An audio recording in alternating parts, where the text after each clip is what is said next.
All right, other vessel types. We already talked about this, the Vasa Vasorum. Vasa Vasorum is blood vessels that give blood vessels nutrients, right?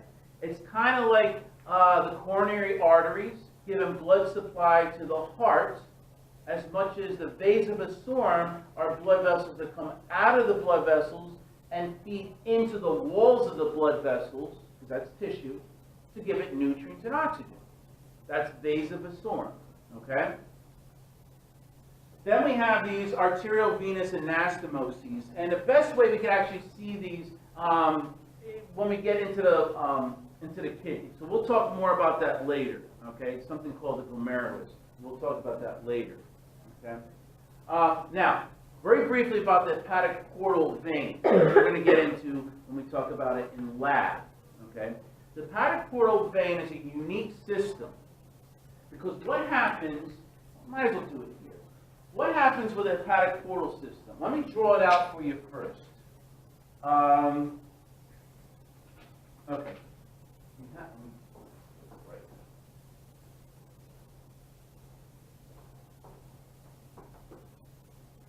We have a spleen over here.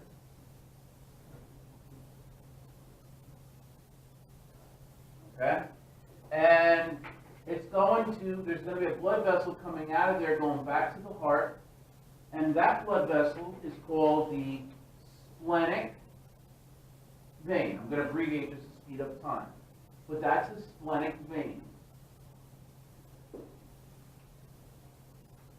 Then you're going to have another blood vessel coming up this way, and that's going to be called the inferior mesenteric vein. I'll show you where this is coming from. The splenic vein continues forward until it meets up with another blood vessel, and that's known as the superior mesenteric vein. When the splenic vein and the superior mesenteric vein converge to one, this is called the hepatic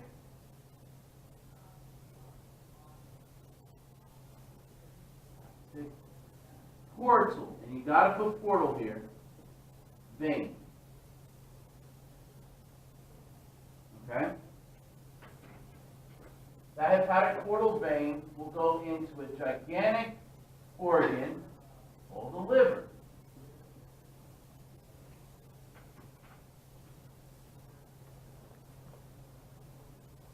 Okay? From the liver, blood vessels come out of there. These are called hepatic veins. So don't get me confused with hepatic portal vein.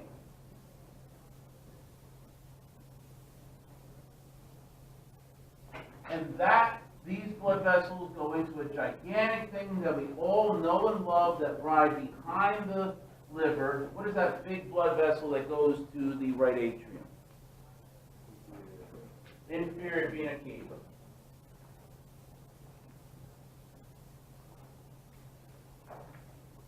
You see that? Not too bad, right? In fact, I call it the horse with the big head.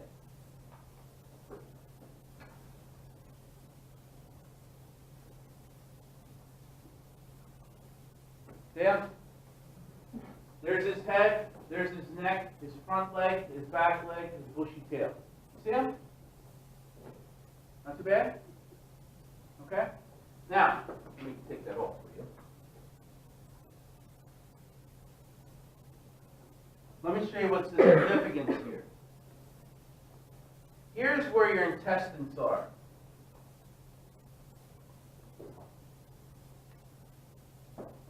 Okay? Now, deoxygenated blood is coming from the inferior and superior mesenteric veins, from the walls of the intestines. Deoxygenated blood needs to leave the walls of the tissue from these intestines to go back into the heart to be pumped into the lungs and get oxygenated again. That makes sense. But we also have food in here, nutrients. Right? Those nutrients are broken down and need to be brought to the liver. And the liver knows what to do with them because there's still a lot of toxins in there. So it needs to be detoxified. And the liver knows what to do with that. Or if there's sugar there and you don't need it, it's going to go into the glycogen of the liver. So the liver needs to get those digestive products and do something with them. So this is where your body has this little discussion with itself. The intestines realize that there's blood that's going back to the heart as deoxygenated blood. And it has a little discussion with the brain and says, you know what, brain? I know you're bringing deoxygenated blood to the lungs from my intestines over here, but we also have toxins still in the foods that we're eating. We still need to break down some foods. Is there any way, because you're passing through the liver, is there any way we could ride along your deoxygenated blood here, and when you get through the liver, just dump us off, and then you could continue bringing the deoxygenated blood to the lungs? And the brain says that's a wonderful idea. We're maximizing time here. Your body has these conversations with themselves. All right? And that's just what happens. You're going to be riding, the superior and inferior mesenteric veins are going to be carrying deoxygenated blood and also blood that has toxins in it that the liver needs to break down. We call this the hepatic portal system. Okay? So we can't get these nutrients onto the veins because the veins have a lot of layers in its wall. So what's a type of blood vessel that only has one layer there that is going to be very easy to pass nutrients right into the bloodstream? Capillaries. So we're going to have a set of capillaries all around here that's going to be easy for those nutrients to pass on to the veins. Make sense? Okay? Those nutrients will be on the blood, go through the capillaries, through the venous system without a pump, through the venous system, and then get into the liver. But we got a problem. Those nutrients cannot get off of the veins into the liver because there's, again, a lot of layers that are on the veins. So what must we have also over here so that the nutrients can come off of the bloodstream and into the liver? Capillaries. So you'll have another set of capillaries that'll be located over here. Does that make sense? We're going to go from capillaries to vein, and then from a vein to a capillary. Does that make sense? No! That doesn't make any sense. Capillaries to veins. That makes sense. Where have you ever seen a vein going back to a capillary? Very unique. It's going from veins to capillaries without a pump here to push it that way. But it creates a blood pressure enough that you could do it this way. This is what makes this hepatic portal system so unique. You're going from capillaries to veins back to capillaries. It starts at capillaries, you got a short distance, and you got capillaries. It's set up this way. Does that make sense? I mean, of how our body's made, does that make sense? That's what I mean. All right? So that's what I want to try and emphasize over there. Does that make sense on this thing, why I'm trying to emphasize? That's going to be one of the questions for the, or at least part of the lecture quiz that you'll have on Wednesday. It only flows one way. It doesn't go backwards. Okay, questions about the hepatic portal system? I wanted to do that for you guys. Okay? All right. Turbulence.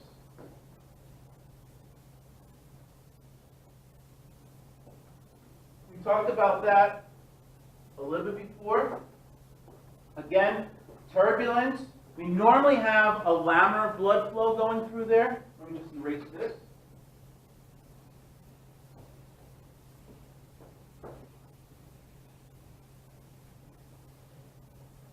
So normally you have blood flow going like this, and blood can go this way. We call this a laminar blood flow, going smoothly in one direction, no bumps or kinks. However, if the blood flow encounters some sort of, well, let me do it this way, encounters some sort of blood clot there,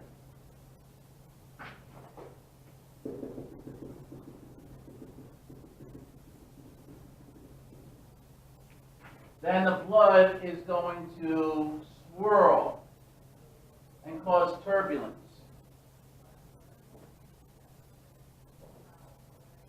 If you have a tumor that is pressing against that blood vessel from the outside, that too is going to cause turbulence. If the blood all of a sudden goes faster than usual, there'll be some turbulence there. In other words, if the bloodstream changes its speed, it will have some turbulence there. If you hear this turbulence in a heart valve, we call it a murmur. If you hear this in a blood vessel, like your carotids over here, we call it a bruit. It's just the turbulence that you're hearing there. All right? Changing the viscosity would also do this, the thickness of the blood. Okay? And it's just showing you what laminar blood flow is versus turbulence. All right? And if this turbulence happens often, then platelets will stay in this area for a long amount of time, and that could actually cause a blood clot if it happens often. Okay? And these are just other examples of where turbulence can occur. Okay? So even if I drew it like this, I kind of showed you before what an aneurysm is, but that too can actually cause turbulence. Okay? Okay, blood pressure. Some terms I mentioned to you before. Systole. Systole is when the heart contracts. The heart contraction is what we call systole. We also have diastole. This is when the heart relaxes. Okay? So we have pressures for each one of them. We have a systolic pressure and we have a diastolic pressure. We got a pressure when the heart contracts. You see what the blood pressure is like in the blood vessels. And we have it where the heart's relaxed. What's the blood pressure going to be like? So the systolic pressure should be higher than the diastolic pressure, should it not? Okay? So this is where we have this. A blood pressure of like 120 over 80. 120 is telling us what's the blood pressure like when the heart is contracted. It just pushed all that blood into the blood vessels. So now we're taking the pressure in the blood while the contraction is happening. It should be higher. Now the heart's filling with blood, it's relaxed, so now the blood pressure in the blood vessels will go down a little bit, and let's say it's 80. Okay? What is considered a normal blood pressure today? Not 120 over 80. They stopped that about 8 years ago. No, but basically it's 115 over 75. That little difference makes a difference. They've been doing studies and they realize that people with 120 over 80, they get high blood pressure sooner than other people. So this 120 over 80 is what we call pre-hypertensive. Okay? So you're trying to shoot for 115 over 75. That's what you're looking for. Does that make sense? You don't want it too low either, because then you can't push the blood to your kidneys and to all your organs. You don't want it too high because, you might stroke out. The blood pressure will just be so great and you'll rupture your have an aneurysm and you rupture your blood vessels. So now it's 115/75. It's been like that for about 7 or 8 years. So it's new now. Well, not new, it's been old. All right, so blood pressure, all right? The measure of force exerted by blood against the wall. Now, you've all had your blood pressure taken, right? You use the stethoscope, that's why I wore this, right? You use a stethoscope, and you're going to put the stethoscope over what we call the brachial artery, if we're going to do it in the arm. Some people can't do it in the arms. People have breast cancer and they have their breasts removed and whatnot. Then they got to do it something. If it's on this side, then they got to use it over here because they don't have the lymph nodes over here. If they had a bilateral mastectomy, then we have cuffs that go on the legs. So there's other ways. I don't know what they do for a quadriplegic kind of thing, where if people lost their arms and legs, but I don't think around the neck. All right. So what they're going to do is they're going to put the stethoscope over here. That's what you'll do. Put the stethoscope over here, over the brachial artery, okay, right in the antecubital fossa. Then you're going to put a cuff over the arm, right, over the bicep and tricep area, and you're going to put air into it to create a tourniquet to press against the brachial artery to stop blood flow going into your hand. Now, it's not going to, obviously you're not going to do it for very long, just like a minute, and it's not going to compromise your hand at all. But you got to do that. You got to stop the blood, and you got to compare what's happening. You're going to hear certain sounds in here. The sounds that you're going to hear in here are things called Korotkov sounds, and you'll hear it getting louder and stuff. The pressure that we're using is the units on here. 120/80, it's really 120 millimeters of mercury and over 80 millimeters of mercury. So you should know this, hint, okay? You should know millimeters of mercury, okay? Now, let's talk about the sounds, all right? Everything I'm going to explain is written up here, and you can look it out over here. But what I want to do is show you this one, because this one explains things a little bit better, but there's no words to it. I'm going to verbalize it for you. It'll only take about 10 minutes to do, and then I'm done. So this is what's going to happen. You're going to put the cuff over the arm over here. You're going to put the stethoscope right in the antecubital fossa. So you're going to be listening to the sounds going through the brachial artery. Now let me just explain something too about turbulence. Okay. Let's say this is a blood vessel. Okay. And we usually will have, if nothing's pressing against it, it will have what we call a laminar blood flow. It's just going to go straight through. Perfect. That's what you want. And you won't hear anything. However, if there's some kind of clot here,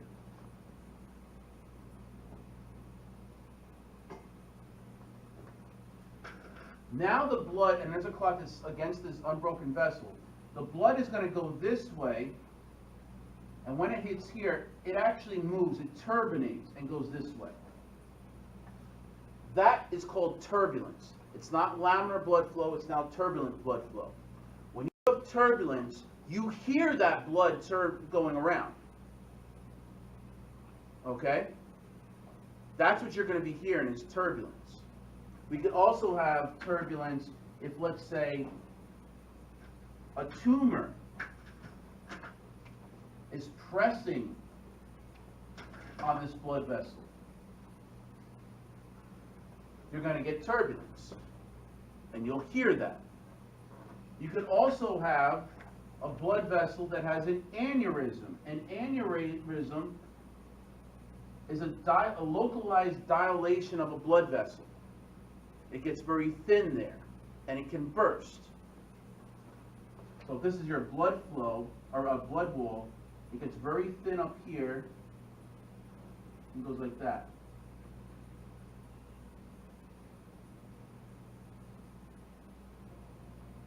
And if you have an aneurysm in your brain, and if you have your blood pressure going higher and higher, this is very thin here. It'll burst. Okay? But when blood goes through an aneurysm, that too is going to create turbulence. And we can hear that too. That's why doctors will be listening to areas in the throat, the carotid arteries, to see if there's any turbulence that they can hear there. They put their stethoscope on either side here. If there's some kind of aneurysm, some kind of clot, they hear something there. If you hear turbulence in a blood vessel, it is a fancy word. It's called a bruit. It's spelled differently though, but it's called a bruit. They listen for bruits in blood vessels. That's not a good thing. If we have turbulence through a heart valve, because there's too much vegetation or too much calcification on there, if we hear turbulence on there, we don't call it a bruit, we call it a murmur. And that's what we're listening to, is turbulence. Because that's telling us there's something going on in that blood vessel. And next thing we want to do is do a Doppler, some kind of ultrasound to that area so we could actually see what's going on with that blood vessel. Okay? Questions on turbulence? Okay, that'll lead to this. We put the blood pressure cuff on the arm here. Stethoscope goes in here. We're going to put air into the cuff, and I usually bring it up, and on the cuff, you'll see the little meter on there. I usually bring it up to about 160 millimeters of mercury. You need it over 120. You know, if one person has, if your average blood pressure is like 115, 120 as systole, you want to get it over that because you want to make sure that you can stop the blood flow, which means you have to get it over that number. Some people's blood pressure maybe 140, 150, high blood pressure. So I usually shoot for about 160 because that's a good number to start off with. When I put it at 160 with a cuff over here, and I don't hear anything with the stethoscope, then I know that I closed it. But if I'm hearing something, because you'll hear the beat up there, then you got to go higher than 160. Then their blood pressure is higher than 160.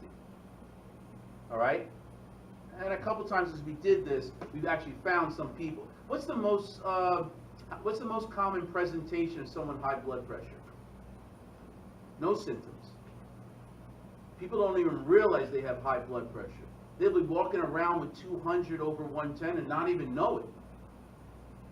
Until maybe they have a headache, and that's going to be the sign of maybe an aneurysm that blew. So it's the silent killer is hypertension. Okay? So we actually caught like 1 or 2 people with that. I'm hoping not to find anybody, but you don't realize how high your blood pressure is unless you do it. So I usually do 160. Okay? You go up to 160, and what will happen is the brachial artery will occlude. It'll close up because you put enough pressure on there. So that's what's happening. During systole and during diastole, it's closed. Okay? And then there's a little knob on there, and you're going to unscrew it. There's a little mnemonic to help you remember which way to do it. It's righty-tighty, lefty-loosey kind of thing. So you turn it to the left, it's going to open it up. Now don't do it too much, don't do it too fast, otherwise the air just comes out really fast. Do it slow, and you'll see the meter on the on the cuff go down slowly, because you need to hear certain sounds. So you got to go down really slowly. Not too slow where the person's like, because you have the cuff on them. But you'll see it go down. As it goes down, all right, as the meter goes down, and it's not like this, it's on a round thing. As it goes down, you're going to open up the blood vessel during systole first, because that's when the highest blood pressure is. You'll be listening. You won't hear anything until that blood vessel starts to open. When it starts to open, you're going to hear sounds. Now, it's not going to open round like that. It's going to open where it's going to be squished, which means you're going to hear turbulence. If it's round, you won't hear anything. When you go like this, you'll hear something. Does that make sense? Going back to this, it's being pressed. When you start hearing something, those are called knock-off sounds. It'll sound woo, woo, woo, woo. That's what it'll sound like. Okay? As soon as you hear it, note what's on that meter, where that needle was when you first heard the sound. I first heard the sound at 120. Good. Jot that in your head. don't jot on a piece of paper because you'll miss everything else. Just jot in your head. So you see where that first sound is at 120. Continue letting the air out at that same rate. You'll hear it get a little bit louder, and that's fine, and then you're going to start hearing it softer. What will happen is you'll hear the Krakow sounds here, but there's going to be a point where it's going to open during diastole also. You're not going to hear that because you're going to hear turbulence still over here and turbulence here. So it's still, you're hearing Krakow sounds during the same because they're both squished, okay? But then it comes to the point where during diastole and systole, they're going to be perfectly round. And when it's perfectly round, you're not going to hear turbulence anymore. So the Krakow sounds are going to go boom, boom, boom, boom.